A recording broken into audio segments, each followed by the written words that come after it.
Okay, so let's continue with the class. ठीक है, हम लोग अब देख रहे हैं वैन डर वाल्स रेडियस। ठीक है ना।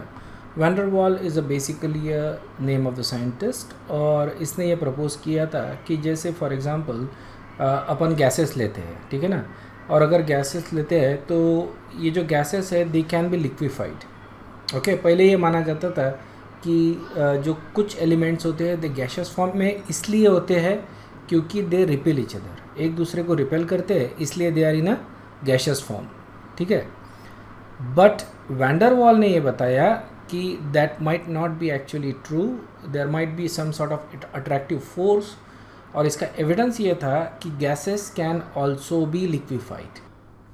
सो इनर्ट गैसेस जो होते हैं, ओके, उसने बोला कि basically all gases, he said कि they are held together by weak van der Waals forces. ठीक है ना, अपन यहाँ पे सिर्फ इनर्ट गैस की बात कर रहे हैं, this is applicable to all gases, they are hold by weak van der Waals forces. In fact there are different types of van der Waals forces, ये अपन केमिकल बॉन्डिंग में देखेंगे नेक्स्ट चैप्टर में। अलग अलग टाइप के वैन डर वाल्स फोर्सेस होते हैं, लेकिन ये सारे के सारे वीक है basically. Okay, and they are generally basically, क्योंकि ये जो मॉलिक्यूल्स होते हैं they are generally far apart from each other. Okay, बहुत दूर होते हैं एक दूसरे के, therefore these forces are actually weak. Okay, तो अपन वैन डर वाल्स रेडियस भी इसी तरह से निकालते हैं। Okay, it is a radius between basically.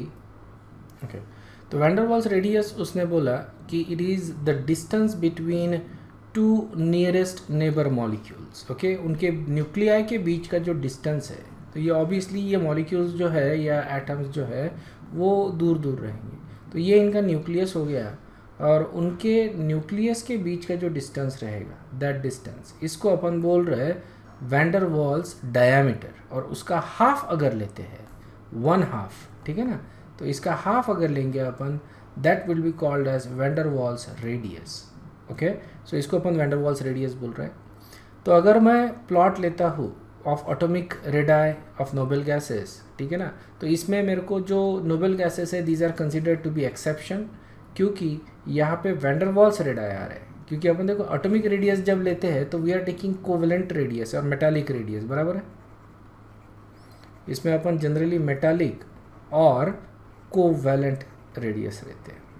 Okay, लेकिन नोबेल गैसेस के लिए that is simply not possible. Noble gases जो है इनमें कोवेलेंट या मेटालिक रेडियस होता ही नहीं है, इनमें होता है वैन डर वाल्स रेडियस। तो ये जो रेडियस आ रहा है इनके साइज से ऑब्वियसली ज़्यादा आ रहा है ना, एक्चुअल साइज बेसिकली इतना था और अब हम इतना मेजर कर रहे हैं, इजंट इट। तो इसके वजह से जो नोबेल गैसेस है इनको अपन एक्सेप्शन मानते हैं, इनका रेडियस अपन जब साइज कंसिडर करते हैं तो नहीं लेते।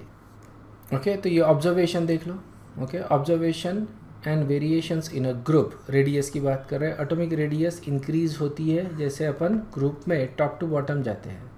ओके, ये इंक्रीज होती है। तो ये इंक्रीज क्यों होती है ये थोड़ा ठीक से समझ लो। आई नो कि तुमने 10th में पढ़ा है कि एटॉमिक रेडियस इंक्रीज होती है, बट एग्जैक्टली व्हाई, ऑब्वियसली तुमको ये बताया गया है कि शेल इंक्रीज हो रहा है, and that is true. Okay, more और less this is a simple explanation, ये बहुत ही आसान एक्सप्लेनेशन है कि शेल इंक्रीज हो रहा है, and that's the reason why basically atomic radius increases. Okay, अपन जो देख रहे हैं अभी डिटेल्ड एक्सप्लेनेशन देखते हैं इसका।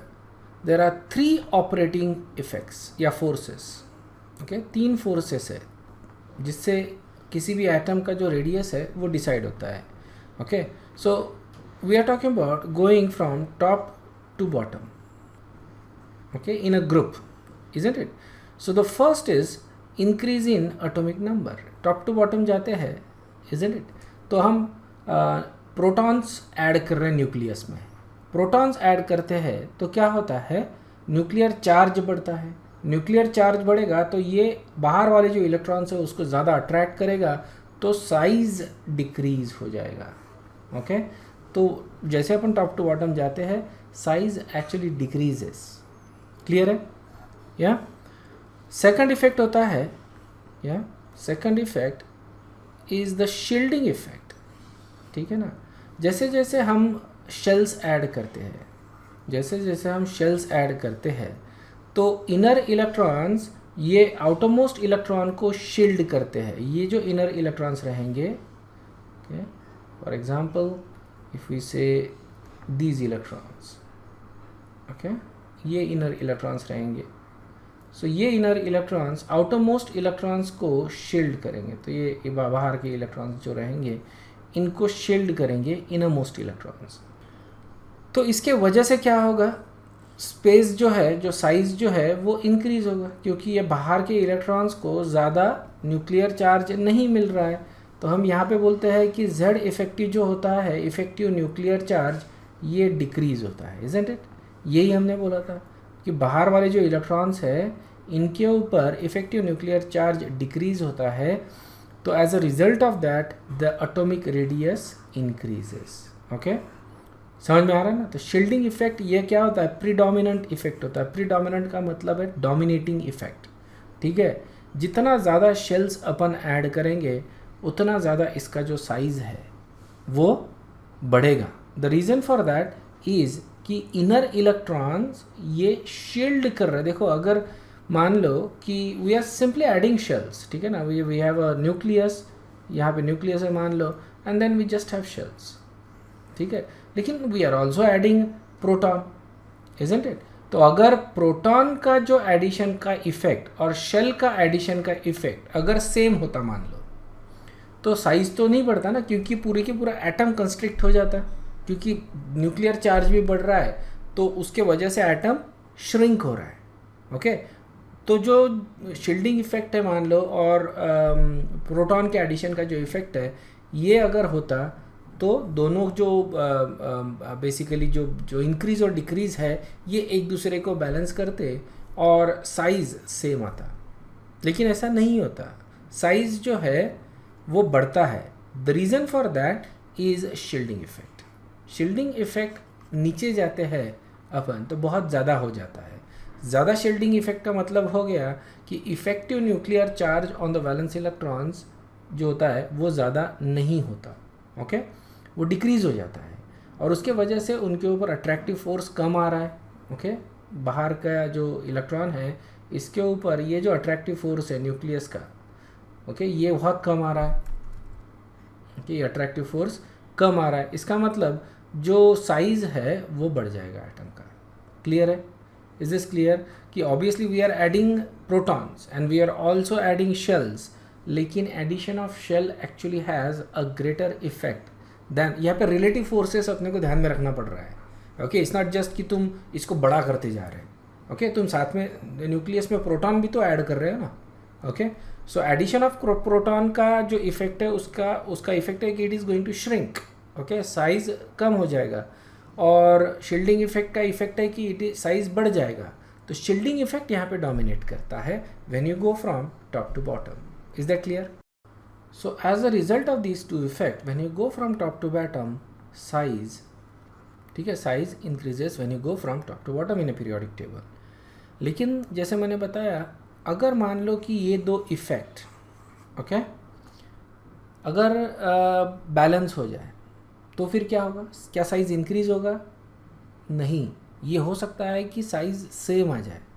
ओके, मतलब इट इज़ पॉसिबल कि जो ग्रुप्स है, ओके, ग्रुप्स में size can actually be same. अगर ये दो इफेक्ट जो है एटॉमिक नंबर का इंक्रीज एंड शील्डिंग इफेक्ट, ये अगर दोनों इफेक्ट बैलेंस होने चालू हो जाएंगे, so size can actually be same. Okay, ये भी हो सकता है कि it can actually decrease, that is also possible, लेकिन ऐसा देखा नहीं गया है। लेकिन in some cases you actually see कि साइज़ जो है वो सेम आता है। उसके पीछे भी रीज़न है। तो थर्ड रीज़न समझ लो। Okay, this is very important actually. This is called as lanthanide contraction. Lanthanide अपने को मालूम है, लेंथेनाइड सीरीज होती है 6th पीरियड में, इजंट इट? 6th पीरियड में there is a lanthanide series. Okay, जब लेंथेनाइड सीरीज आती है, इसी को अपन 4F सीरीज बोलते हैं ना, 4F series, yes, not series. Okay, 6th period में आती है अपनी 4F सीरीज़। तो ये होता है लेंथेनाइड सीरीज़ बेसिकली। तो इसके वजह से देर इज़ अ इफ़ेक्ट जिसके वजह से अपने को साइज़ जो है सेम मिलता है इन 5th and 5th and 6th period. Okay, 5th और 6th पीरियड में साइज़ जो है वो अपने को सेम मिलता है because of insertion of lanthanide series, तो इसलिए इस इफेक्ट को अपन बोलते हैं लेंथेनाइड कॉन्ट्रैक्शन। तो ये समझ लो किस तरह से होता है। Okay, so this is our basically a normal periodic table.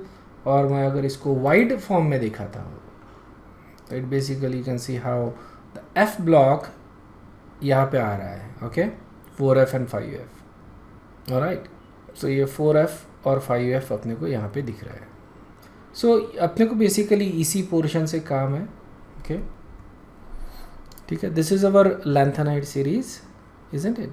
और यहाँ पे अपन जो देख रहे हैं that is different than what we saw earlier. ठीक है, यहाँ पे लैंथनम से शुरू हो रहा है, सीरियम, प्रोटेक्टियम, ये जा रहे हैं इस तरह से, cerium, praseodymium, neodymium, promethium, samarium, europium, gadolinium, terbium. Okay, ये सारे जा रहे हैं।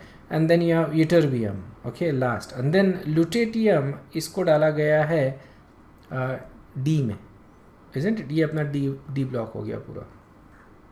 okay, so this is our D block, so you can see that lutetium D block में डाला गया है, but that is fine. I mean this is always differ from periodic table to periodic table. कुछ इसमें lanthanum यहाँ पे दिया है, उस तरह का पीरियोडिक टेबल अपन ने देखा है बेसिकली कि we have scandium, yttrium, lanthanum and actinium.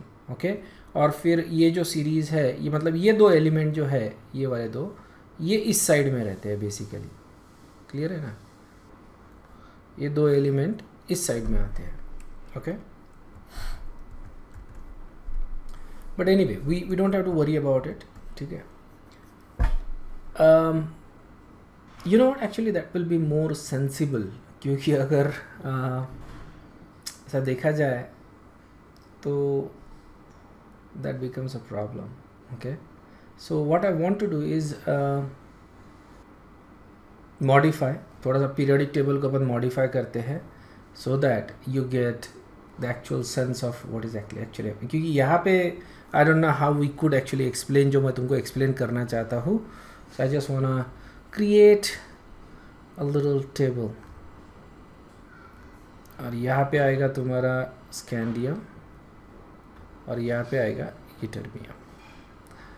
ये सेंसिबल है क्या, समझ में आया कि ये क्यों कर रहा हूँ मैं? Because this is how we saw it, this is how we studied the periodic table, और मैं इसलिए उसको इस फॉर्म में ला रहा हूँ। Is that clear? So what is expected कि as you go down the group the size actually increase, ये अपना एक्सपेक्टेशन था। ये जो पीरियड्स है 4th, 5th और 6th, इसके ऊपर स्पेशल फोकस करना है अपने को। ओके, सो यहाँ पे भी अपना एक्सपेक्टेशन ये है कि as you go top to bottom size should increase, ये अपन एक्सपेक्ट कर रहे हैं। ओके, ये अपना एक्सपेक्टेशन है।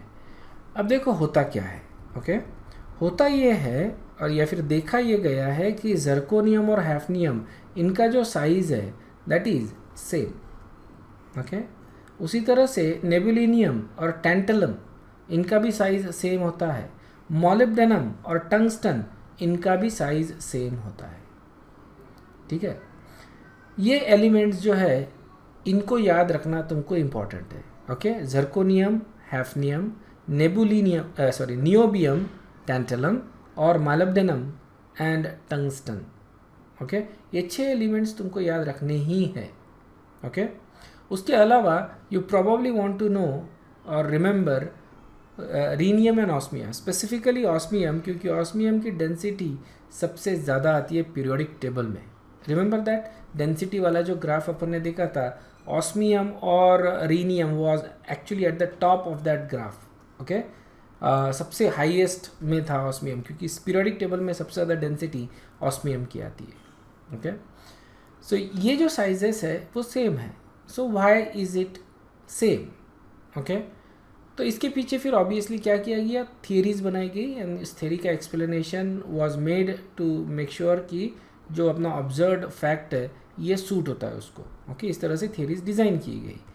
तो थियरी ये बोलती है कि जो एफ ब्लॉक है और जो डी ब्लॉक है, इनका जो शील्डिंग इफेक्ट है ये कंप्लीट नहीं है। ओके, डी और F block actually have incomplete, इसका मतलब ये हुआ कि ये बहुत अच्छे से शील्ड नहीं करते। ठीक है, और देखा जाए तो शील्डिंग इफेक्ट इस तरह से होता है, S का सबसे ज़्यादा, फिर P का, फिर D का, और सबसे कम होता है F का। ये शील्डिंग इफेक्ट की टेंडेंसी है। देखो सबसे ज़्यादा पेनिट्रेटिंग होता है S, तो इसलिए S का शील्डिंग इफेक्ट सबसे ज़्यादा रहेगा, और सबसे कम पेनिट्रेटिंग होता है F। ये डिफ्यूज्ड होता है, इजंट इट? ये जो D और F होते हैं, ये ऑर्बिटल्स डिफ्यूज्ड होते हैं, तो इनका शील्डिंग इफेक्ट जो होता है वो कम होता है। Okay, so what does it actually mean to have an incomplete shielding? समझ लो इसको, ठीक है। सो यहाँ पे अपन 6 सर्कल्स अपने को, ये 6 पीरियड्स ड्रॉ करने पड़ेंगे। So will do that. ये न्यूक्लियस हो गया, and then we have, sorry, ठीक है, 6 शेल्स अपन ने बनाए। यहाँ पे जो इलेक्ट्रॉन्स है, यहाँ पे जो इलेक्ट्रॉन्स है, ओके, उनकी बात हो रही है, और इनर शेल्स जो है वो शील्ड कर रहे हैं। तो ये जो शेल है ये आएगा 4F, ठीक है। तो 4F आएगा 1 2 3 4, यहाँ पे आएगा 4F, ओके। और ये रहेगा 5D, okay, this is 5D। ये आ रहा है यहाँ पे 5D, okay, 5D, and then we have P। तो हम लोग 5D की बात कर रहे हैं, इजंट इट? और वी ऑल्सो, तो पहले अपन ने क्या किया, ये इलेक्ट्रॉन्स फिल किए, दिस इज 6S, ठीक है। सो पहले अपन ने क्या किया, 6S के इलेक्ट्रॉन फिल किए, ओके। तो ये इलेक्ट्रॉन्स फिल किए 1 2, सो 1 और 1 2 इलेक्ट्रॉन्स ये फिल कर दिए।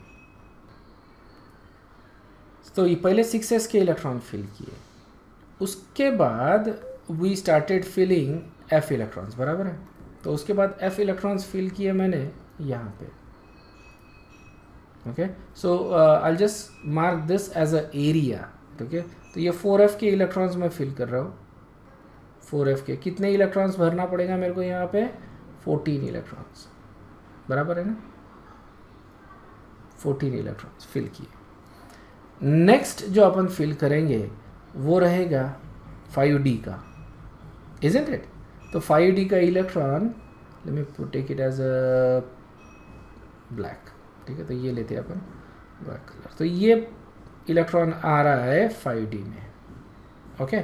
इनफैक्ट 5D का एक इलेक्ट्रॉन तो यहाँ पे आता है, तो ये हैफनियम में it should be the second electron, ये आ गया, ओके। अब देखो ये 2 इलेक्ट्रॉन्स फिल किए हैं फॉर हैफनियम। तो अब अपन यहाँ पे आ गए, हैफनियम तक आ गए ना, बराबर है। ये जब 2 इलेक्ट्रॉन फिल कर दिए मैंने, अब तीसरा इलेक्ट्रॉन फिल करूँगा तो मैं आऊँगा टेंटलम के पास, इजंट इट? तो ये तीसरा इलेक्ट्रॉन यहाँ पे फिल करना है। फिर टंगस्टन के पास, तो ये 4th इलेक्ट्रॉन। तो इस तरह से मैं ये जो ऑर्बिटल है 5D वाला, इसमें इलेक्ट्रॉन फिल कर रहा हूँ। तो I am moving in that direction, बराबर है, इस डायरेक्शन में मैं मूव कर रहा हूँ। अब होता क्या है कि वी आर एट हैफनियम, ठीक है, हैफनियम पे है। हमने 4F कम्प्लीटली फिल कर दिया है और 5D अपन फिल कर रहे हैं, 6S भी अपना फिल्ड है। साइज जो डिसाइड होगा एटम का वो इसके वजह से होगा, बराबर है, साइज डिसाइड हो रहा है, ओके। साइज डिसाइड कौन कर रहा है? 6S। अगर 6S बड़ा है बेसिकली, क्योंकि this is the outer most orbit, alright, अगर ये बड़ा है तो साइज बड़ा है। 6S अगर छोटा है तो साइज छोटा है, इजंट इट?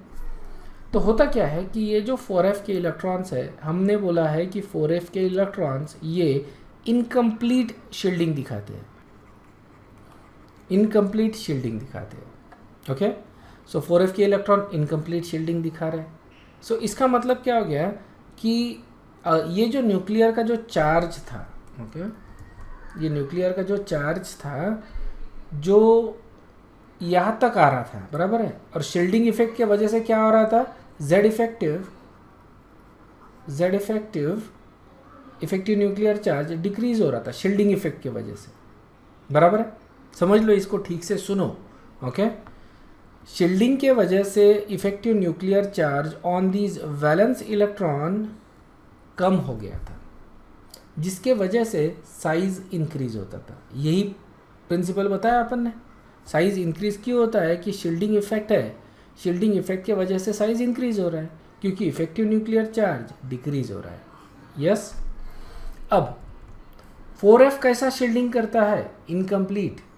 ठीक है, मतलब कि ये जो न्यूक्लियर चार्ज जो ये इलेक्ट्रॉन्स तक जो पहुंच रहा है, ओके, इनको ये पूरी तरह से ब्लॉक नहीं करता, इनकम्प्लीटली ब्लॉक करता है। मतलब न्यूक्लियर चार्ज इन इलेक्ट्रॉन्स तक पहुंचेगा, बराबर है ना। न्यूक्लियर चार्ज इन इलेक्ट्रॉन्स तक पहुंचेगा। अब इफेक्टिव न्यूक्लियर चार्ज इस केस में इंक्रीज होता है। समझ में आया? ये केस में क्या हो रहा है कि Z इफेक्टिव जो है वो इंक्रीज हो गया, क्योंकि इनकम्प्लीट शील्डिंग है इनका। ओके, ये पूरी तरह से ब्लॉक नहीं कर रहे, मे बी 80% ही ब्लॉक कर रहे, 20% अभी भी इन इलेक्ट्रॉन्स के पास पहुंच रहा है। ओके, डी इलेक्ट्रॉन्स मान लो कि 90% तक ब्लॉक करेंगे, पी के इलेक्ट्रॉन्स मान लो कि 95% तक ब्लॉक करेंगे, एस के इलेक्ट्रॉन्स मान लो कि 100% ब्लॉक करते हैं। तो इनका ब्लॉकिंग इफेक्ट कितना है? ओनली 80%। ऐसा मान के चल रहे हैं अपन, है ना। ओनली 80% ये ब्लॉक करते हैं। ठीक है, पूरी तरह से ब्लॉक नहीं करते। मतलब 20% न्यूक्लियर चार्ज अभी भी इनके ऊपर पहुंच रहा है, इजंट इट। ओवरऑल जो है Z इफेक्टिव तो डिक्रीज होगा, लेकिन उतना डिक्रीज नहीं हो रहा है जितना होना चाहिए, थोड़ा सा ये बढ़ेगा। ओके, जिसके वजह से इन इलेक्ट्रॉन्स के ऊपर न्यूक्लियर चार्ज थोड़ा सा रहेगा। और अगर न्यूक्लियर चार्ज आ जाता है तो फिर क्या होता है? न्यूक्लियर चार्ज जब आता है तो क्या होता है? ये इलेक्ट्रॉन्स अंदर की तरफ पुल होंगे, यस और नो? ये इलेक्ट्रॉन्स अंदर की तरफ पुल होंगे ना, अगर न्यूक्लियर चार्ज आ गया तो इनके ऊपर, इजंट इट। और अगर ये इलेक्ट्रॉन्स अंदर की तरफ पुल होंगे तो साइज क्या होगा? डिक्रीज होगा। समझ में आया? साइज डिक्रीज होगा। डिक्रीज होगा मतलब कि क्या है कि जितना बढ़ना चाहिए था because of addition of this shell, okay, effective shielding effect के वजह से या एडिशन ऑफ शेल के वजह से जितना बढ़ना चाहिए था उतना नहीं बढ़ेगा, उससे कम रहेगा। ठीक है, मान लो कि इतना बढ़ना चाहिए था साइज, लेकिन ये इतना नहीं बढ़ेगा, इससे कम बढ़ेगा मान लो। ठीक है, तो अपन ऐसा मान के चलते हैं कि थोड़ा कम बढ़ रहा है, इतना ही बढ़ रहा है साइज। ठीक है, ये बोलेंगे अपन, इसको बोलेंगे अपन एक्सपेक्टेड, और ये हो गया एक्चुअल। ठीक है, ऑब्वियसली बड़ा है साइज, लेकिन इतना नहीं बड़ा है। ऑलराइट, ये काय के वजह से हो रहा है? Because of incomplete shielding effect of f orbitals. Okay, f electrons के इनकम्प्लीट शील्डिंग के वजह से ना। ये जो इंक्रीज होता है from top to bottom, okay, ये जो इफेक्ट मिल रहा है अपने को यहाँ से लेके यहाँ तक, ठीक है, ये एग्जैक्टली बैलेंस करता है एक दूसरे को। ठीक है, एग्जैक्टली बैलेंस करता है। Addition of shell, okay, and incomplete shielding के वजह से increase in effective nuclear charge. Addition of shell के वजह से साइज बढ़ेगा, इनकम्प्लीट शील्डिंग के वजह से साइज घटेगा। ओके, समझ में आया ना? अगर कंप्लीट शील्डिंग इफेक्ट है तो साइज इंक्रीज होगा, इनकम्प्लीट शील्डिंग इफेक्ट है तो साइज डिक्रीज होगा। ओके, तो यहाँ पे साइज जो है इंक्रीज या डिक्रीज जो हो रहा है फ्रॉम जर्कोनियम टू हैफनियम, ये एग्जैक्टली बैलेंस करता है एक दूसरे को, इसलिए दोनों का साइज सेम आता है। क्लियर है क्या ये? Okay, so what you need to understand कि size of zirconium and hafnium is same. Okay, very similar actually, just 1 ppm का डिफरेंस होता है दोनों के बीच में, that's it. So almost identical है। Okay, sizes also if you take niobium and tantalum, इनका भी साइज सेम निकलता है। मॉलिब्डेनम, टंगस्टन, इनका भी साइज सेम निकलता है। सो ये जो एलिमेंट्स है, ओके, इनका साइज सिमिलर है। अभी थोड़ा जैसे अपन दूर जाते हैं तो ये जो इफ़ेक्ट है वो निगलेक्ट होने लगता है फिर, ओके, थोड़ा सा कम होता है। जो अपन बोल रहे हैं इसको इनकम्प्लीट शील्डिंग इफेक्ट, ठीक है, ये थोड़ा कम हो जाता है। बट इसेंशियली इन जनरल अगर देखा जाए तो दिस सीरीज़, ठीक है, तो ये कौन सी सीरीज़ है? 4D series, okay. And then this series, ये कौन सी सीरीज़ है? This is 5D series, okay. और अगर देखा जाए तो ये दोनों सीरीज़ में साइजेस कैसे आ रहे हैं? सिमिलर साइजेस आ रहे हैं, ठीक है। अब ये सिमिलर साइजेस काय की वजह से हो रहे हैं? Because of this, isn't it? इसके वजह से आ रहे हैं सिमिलर साइजेस। तो ये जो साइजेस आ रहे हैं similar, that is what we say is what you say is because of lanthanide. Is this understood? lanthanide contraction, क्योंकि lanthanide सीरीज है, lanthanide सीरीज के वजह से ये बेचारे का साइज क्या हो गया? छोटा हो गया, है ना, जितना होना चाहिए था उससे छोटा हो गया। ये इतना छोटा हो गया कि इसका साइज झरकोनियम जितना हो गया, isn't it? ये काय की वजह से हो रहा है? lanthanide contraction की वजह से हो रहा है। क्लियर है क्या ये? ओके, यहाँ पे देखो ये जो पीरियोडिक टेबल दिख रहा है इसमें तुमको साइजेस दिख रहे हैं बेसिकली एलिमेंट्स के, ऑलराइट। अगर यहाँ पे तुम फोकस करते हो ऑन दिस साइड, ओके, सो यहाँ पे अगर तुम देखते हो, ऑलराइट, तो साइजेस इंक्रीज हो रहे हैं top to bottom, yes, okay. Same thing यहाँ पे देखो पी ब्लॉक में भी साइजेस इंक्रीज हो रहे हैं, okay, top to bottom, no exception there. यहाँ पे देखो डी ब्लॉक में, ओके, स्कैंडियम से येटेरियम तक जब आ रहा है अपन, साइज इंक्रीज हो रहा है 144। देखो यहाँ पे दिखेगा नहीं तुमको शायद से तुम्हारे स्क्रीन पे, बट मैं रीड करता हूँ और इसको जब वीडियो बनाऊंगा तो इसको जूम कर दूंगा तो तुमको दिखेगा। स्कैंडियम का आ रहा है 144 और येटेरियम क्या आ रहा है 162, ओके, और ल्यूटेटियम का आ रहा है 160। डिक्रीज हो गया साइज, इजंट इट? ये क्या हो गया? डिक्रीज हो गया। येटेरियम और ल्यूटियम, इसका साइज डिक्रीज हो रहा है, instead of increasing the size is actually decreasing, okay. Then you have titanium 136, zirconium 148, increase हो गया साइज। लेकिन if you go to hafnium 150, 148 और 150 सिर्फ 2 ppm का डिफरेंस है, ओके। हैफनियम का साइज सिर्फ 2 ppm से। और उसी तरह से अगर तुम देखो niobium 137, tantalum 138, okay, molybdenum 145, tungsten 146, 156, 159, can you see that? 126, 128, almost similar sizes है, 1 या 2 यूनिट का डिफरेंस है, isn't it? ये दो सीरीज में, ओके। देखो कैडमियम 148, मर्क्यूरी 139, सिल्वर इन दोनों में ज़्यादा डिफरेंस है, सिल्वर और गोल्ड पे, क्योंकि इनका इलेक्ट्रॉनिक कॉन्फ़िगरेशन थोड़ा अलग आ जाता है, okay. But in most other cases if you see the sizes 135, 137, okay, sizes are very similar, okay. 1-2 unit का डिफरेंस तुमको दिख रहा है, इन सम केसेस 3 यूनिट का डिफरेंस दिख रहा है, but sizes are very similar to each other. तो ये काय की वजह से आ रहा है? Because of lanthanide contraction। Clear है क्या? Okay, so that is the size thing, okay. उसी तरह से बाकी प्रॉपर्टीज़ भी देखा जाता है। यहाँ पे ट्रेंड इन पीरियोडिक टेबल किस तरह से आता है, देखो अपन एफ ब्लॉक की अपने को ज़रूरत नहीं है अभी, so we are going to basically disable that, okay. So देखो प्रॉपर्टीज़, इलेक्ट्रोनेगेटिविटी की ट्रेंड देख लो यहाँ पे क्या कैसा दिखता है अपने को, इलेक्ट्रोनेगेटिविटी का trend, okay. Top to bottom क्या हो रहा है? Decrease, okay. Left to right can you see that? Increase हो रहा है, okay. I can select the colour if I want, या फ्लोरीन इज मैक्सिमम, और टॉप टू बॉटम जाते हैं तो डिक्रीज होता है, और ये अपन ने पहले भी देखा था basically, so that's fine. Electronegativity का trend, this is a trend for electron affinity, okay. Again maximum मैं चेंज कर देता हूँ रेड के लिए, ओके। सो इलेक्ट्रॉन एफिनिटी सबसे ज़्यादा किसका है बताओ फटाक से, okay. Now electron affinity in general top to bottom decrease होती है, ओके, और लेफ्ट टू राइट इंक्रीज होती है. That is what we see, right.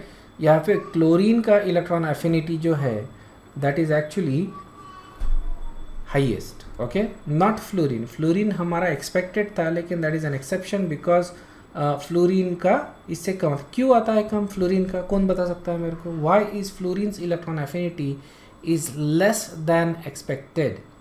Okay, because fluorines size is so small कि इसमें जब अपन इलेक्ट्रॉन ऐड करने जाते हैं there is a slight repulsion, जिसके वजह से इसकी इलेक्ट्रॉन एफिनिटी डिक्रीज होती है.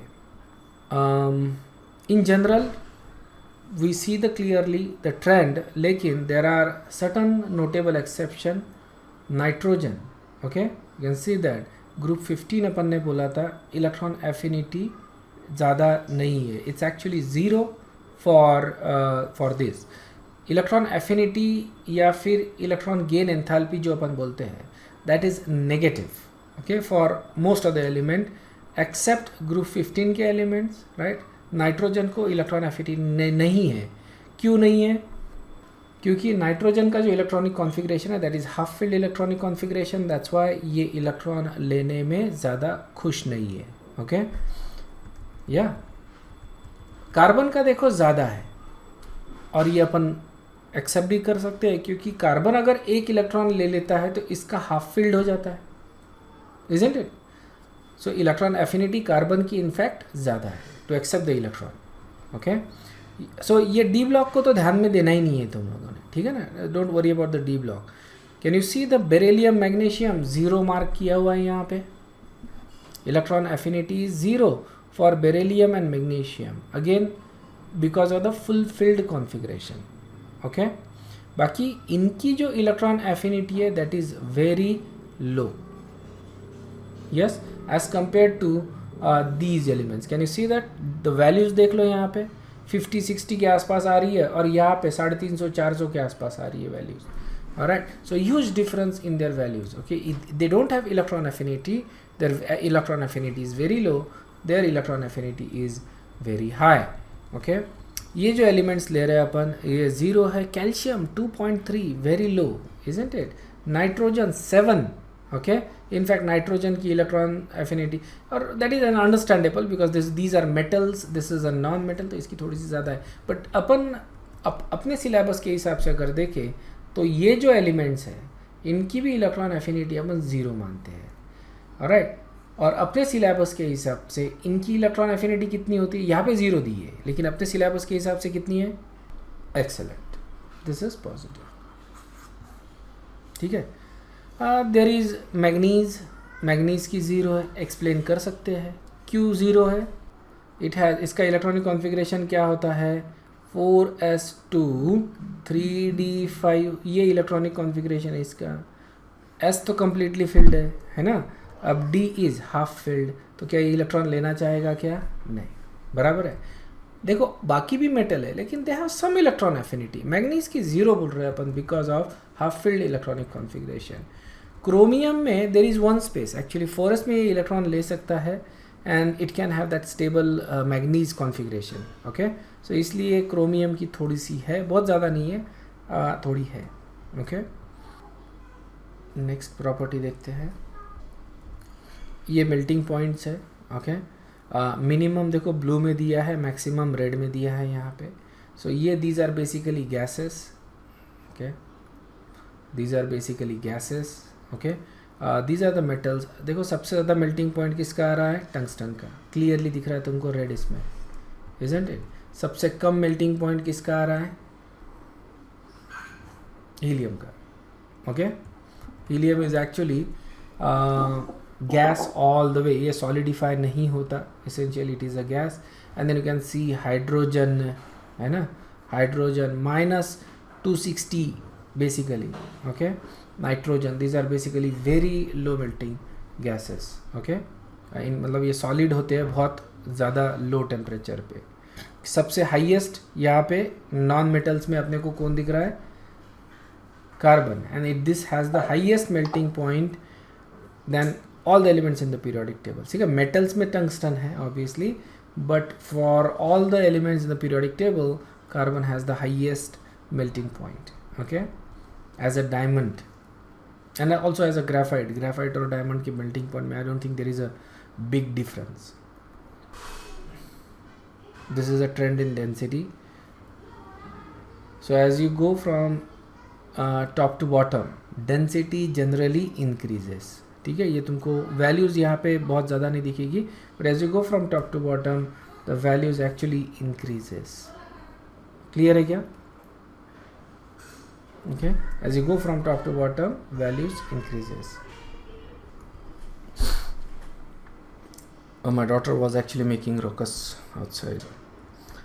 All right, so ये अपन density देख रहे हैं, okay, and as you go down you can see the density actually increases. You can see the most dense element is osmium. Okay, osmium की density आ रही है 22.5, okay, grams per ml, या फिर kg per liter ऐसा भी बोल सकते हो. Okay, generally we use lead basically because lead की डेंसिटी बहुत ज़्यादा होती है. We use lead for making bullets, okay, but if you want high velocity bullet तो तुमको ये हेवी वाले जो एलिमेंट्स है उसमें मिक्स करना पड़ेगा, इज़न्ट इट. जो जैसे फॉर एग्जांपल राइफल बुलेट्स होते हैं या फिर जो स्नाइपर बुलेट्स होते हैं. रिमेंबर, ये जो बुलेट्स होते हैं दे कैन ट्रैवल फॉर मतलब they can travel basically for more than 5-6 kilometers, okay, and snipers are actually trained to hit a target at that distance. All right, this is basically a skill, and so you need bullet that can actually travel that much of distance without experiencing lot of resistance. तो उसके लिए तुमको density भी obviously ज़्यादा चाहिए होती है. So you can just use a lead bullet इस केस में, ओके. तो अलॉयड बुलेट यूज़ करते हैं. You can use different elements, probably osmium, rhenium ये यूज़ करते होंगे, टंगस्टन यूज़ करते होंगे, maybe some other metal I guess to increase the density of the bullet. To give you an idea of what it means, okay, about the density. ध्यान में रखो कि अगर मान लो कि मैं एक बकेट पानी लेता हूँ या फिर एक अपना जो ये होता है ना 1 litre water bottle, 1 litre water bottle, क्योंकि अपन वाटर की डेंसिटी मानते हैं 1 ग्राम पर ml, isn't it? So 1 इसकी डेंसिटी अपन मानते हैं 1 ग्राम पर ml. अगर मान लो इतनी अगर डेंसिटी है इसकी तो ये क्या होगा, 1 kg हो जाएगा. एक वाटर बॉटल 1 kg बराबर है.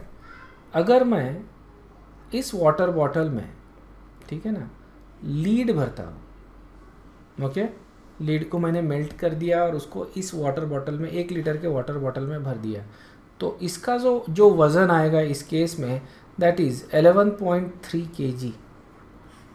एक बॉटल, 1 लीटर के बॉटल का जो वज़न आएगा दैट इज़ 11.3 kg. और उसमें अगर मैं ऑस्मियम भरता हूँ, okay, that is going to be 22.6 kg. That is the weight of 1 water bottle, okay. Clear है ना? So that is basically going to be a very heavy bottle. 22.6 kg मतलब ये अखाड़े में इतना वज़न उठाते हैं लोग, isn't it? It's not a huge वज़न, basically it's not a huge weight, but it is quite heavy. Just imagine कि तुम्हारा जो सिलेंडर होता है, okay, that is like 14.5 kg. तो उस सिलेंडर से हेवी तुम्हारा ये बॉटल रहेगा. Make sense? Okay, so just few more interesting things. This is abundance in the universe. Hydrogen, helium. Most of the universe is basically made up of hydrogen and helium. In most of the universe, okay, the बाकी जो elements है, these are basically almost unknown. Okay, you can see that there is some carbon, nitrogen, oxygen. ये जो elements है ये sand बनाते हैं. Okay, so that's why they are there. Oxygen तो होता ही है सैंड में, इसलिए वो है वहाँ पे. कार्बन, सो ये एलिमेंट्स तो है ही. नोबेल गैसेस थोड़ा बहुत मिलते हैं, थोड़ा बहुत. सभी एलिमेंट, सभी स्टार्स या प्लैनेट्स में बेसिकली ये एलिमेंट्स तो होते ही है. ओके, अर्थ में अगर देखता हो abundance, okay, this is in the earth crust, सबसे ज़्यादा अबंडेंट तुमको कौन सा एलिमेंट दिख रहा है यहाँ पे? ऑक्सीजन, बराबर है। Most abundant element is oxygen. Second most abundant element अगर देखें अपन तो that is silicon, okay, and I think third most abundant is probably going to be aluminium, I think that is the case, yes. So third most abundant is then aluminium, ठीक है, oxygen, silicon, aluminium, क्योंकि ये sand और water, क्योंकि देखो basically oxygen तो water में भी होता है और सैंड में भी होता है, इजंट इट? सिलिकॉन, एल्यूमिनियम ये बेसिकली सैंड में होता है, so that is what we have. और बाकी जो एलिमेंट्स है they are very small in proportion, okay. Carbon देखो बहुत कम है, एक्चुअली 0.18 इज़ कार्बन, ओके, ये परसेंट के हिसाब से अबंडेंस। आयंस सिग्निफिकेंटली पाए जाते हैं basically, okay, all these ions, या। So this is the abundance of elements in earth crust, okay. This is ionisation energy. मैं इसको चेंज करता हूँ थोड़ा सा, मेक इट। तो देखो सबसे ज़्यादा आयनाइजेशन एनर्जी किसकी आ रही है? हीलियम की। As you go down the group ionisation energy decrease हो रही है, can you see that? And as you go from left to right ionisation energy increase हो रही है, ओके। यहाँ पे तुमको एक ट्रेंड और ये भी दिखेगा कि जो गैलियम आ रहा है या इंडियम आ रहा है, ठीक है, इनका जो आयनाइजेशन एनर्जी है, राइट, ये थोड़ा सा ज़्यादा आता है, ओके। इनका जो आयनाइजेशन एनर्जी है थोड़ा सा ज़्यादा आता है, that is also basically attributed to incomplete shielding by d block, okay. ये जो एलिमेंट है ये इनकम्प्लीटली शील्ड कर रहे हैं इन एलिमेंट को, इसलिए क्या होता है कि साइज़ छोटा हो जाएगा। देखो कंप्लीट शील्डिंग अगर कंप्लीट है तो साइज़ बड़ा होता है, इनकम्प्लीट शील्डिंग है तो साइज़ छोटा होता है, और साइज़ अगर छोटा होगा तो आयनाइजेशन एनर्जी इंक्रीज होगी, okay, and then it actually decreases, okay. So this is ये इतना को इफ़ेक्ट मिलता ही है। ये इसको तुम बोल सकते हो डी ब्लॉक इफेक्ट। इनकी आयनाइजेशन एनर्जी थोड़ी ज़्यादा आ रही है दैन एक्सपेक्टेड, जितनी एक्सपेक्टेड थी उससे ज़्यादा आ रही है। And if you see that मतलब ये स्कैंडियम इनसे भी ज़्यादा आ रही है एक्चुअली, ठीक है ना। सो दैट इज़ एक्सपेक्टेड, तो जितना एक्सपेक्टेड था उससे ज़्यादा आती है, and then it actually decreases as you go down the group. Clear है क्या? So that is ionisation energy, okay. यहाँ पे देखो this is basically a second ionisation energy, और सेकंड आयनाइजेशन एनर्जी अगर तुम देखोगे इन एलिमेंट्स की बहुत ज़्यादा है, और ये जो ग्रुप है इनकी कम आती है सेकंड आयनाइजेशन एनर्जी, ओके। क्योंकि यहाँ पे सेकंड इलेक्ट्रॉन निकालने से इनको मिल रहा है noble gas configuration, okay. So देखो येलो में जो है मिनिमम है और रेड में जो है वो मैक्सिमम है, इज़न्ट? तो ये थोड़ा सा रेडिश टिंज आ रहा है यहाँ पे, रेड आ रहा है, तो this are maximum ionisation energies, okay. बहुत ज़्यादा है, you can see that in thousands, this is 7000, यहाँ पे अगर पोटेशियम देखते हैं 3000, 2600, और वही अगर मैं यहाँ पे देखता हूँ इनकी वैल्यूज़, ओके। बेरिलियम मैग्नीशियम के देख लो 1500 है, ओके, इसकी 1100, इसकी 1000, सो काफ़ी लो है as compare to this. And the reason for that कि ये इलेक्ट्रॉन निकालने से अपने को स्टेबल नोबेल गैस कॉन्फ़िगरेशन मिलता है।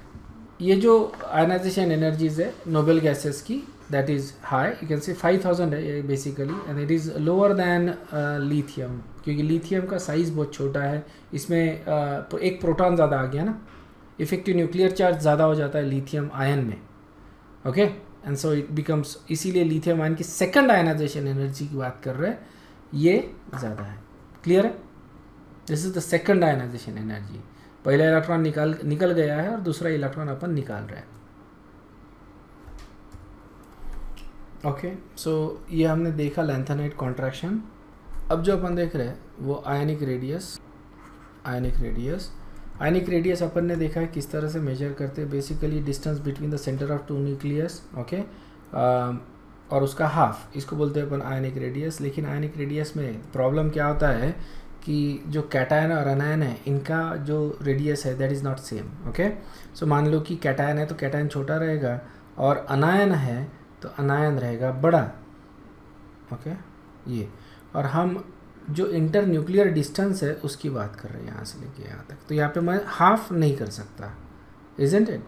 तो यहाँ पे मेरे को इंटर न्यूक्लियर डिस्टेंस पता करना पड़ेगा और उसके बाद किसी एक का रेडियस मेरे को मालूम करना पड़ेगा।